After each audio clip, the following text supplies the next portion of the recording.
My name is Terran, stoked to be back with you again. I'm a dad, I'm an author, I am a surfer, and I'm speaking to you about the power differences between men and women in society. And we are looking at the subject of gender stereotypes. Stereotype, if you remember, is the norms, the pressures that society puts on men and women to act in a certain way. These are expectations. And last time we looked at male stereotypes. And if we look at men in a certain way, this leads to toxic masculinity. Well, today, or in this session, we are talking about female stereotypes, and especially the way that men see women. And if we see women wrong, we're going to treat them wrong. So let me paint a picture for you of what I mean by female stereotypes. Now, your culture might be different, but on average, there are 10 ideas about females that, I don't agree with, but they are there. They're the background noise that shapes our way of thinking about women. So let me run through some of them. Even if you don't believe them, you'll notice that these things exist in society and kind of impact our way of seeing women. So here we go. Firstly, women are followers. They should let men lead. Or women are emotional. They should let men think. They are property. They belong to men. Women are helpless.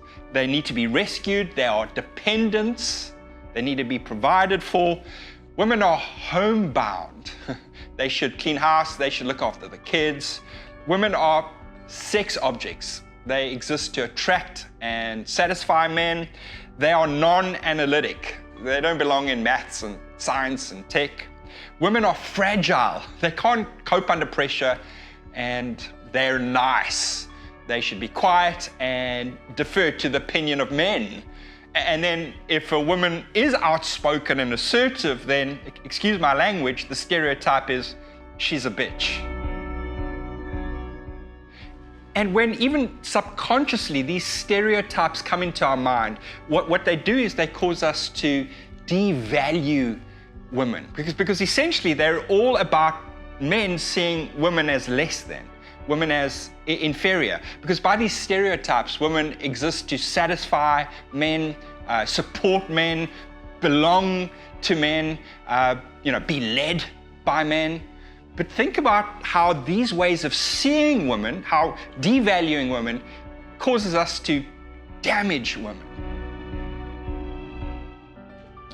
The problem is that in a society that devalues women, that's also a society that damages women. Women are not able to enjoy the relationship they should have when they're in a relationship where the man thinks that he's superior to the woman. Mind you, the man's not enjoying that relationship either. Or think about how in a gender unequal culture, women get the bad deal. Mental health. They're far more likely to experience depression, anxiety, self-rejection.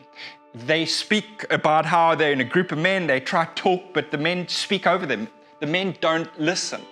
Well, think about in those poor cultures that still practice infanticide, the killing of babies. A baby girl is far more likely to be killed than a baby boy. And mind you, in gender unequal cultures, when a woman is killed, there's plenty of research to show that newspapers are far less likely to even report it, which shows that we actually place less value on the life of a woman than we do on a man. My point is that in a culture that devalues women, we tend to treat women really badly. And this is probably going to be the most intense part of my message to you today.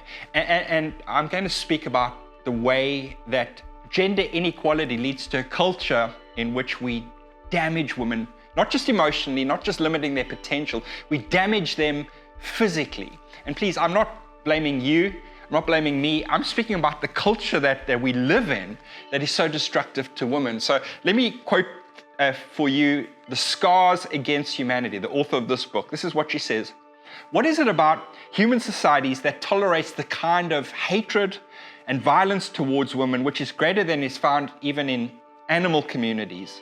What is it about some human cultures that that makes it normal for women to undergo, and here's the heavy part, rape, domestic abuse, sexual violence and harassment, beatings, cutting, molestation, infanticide, trafficking, bride burning, child prostitution, and sexual slavery.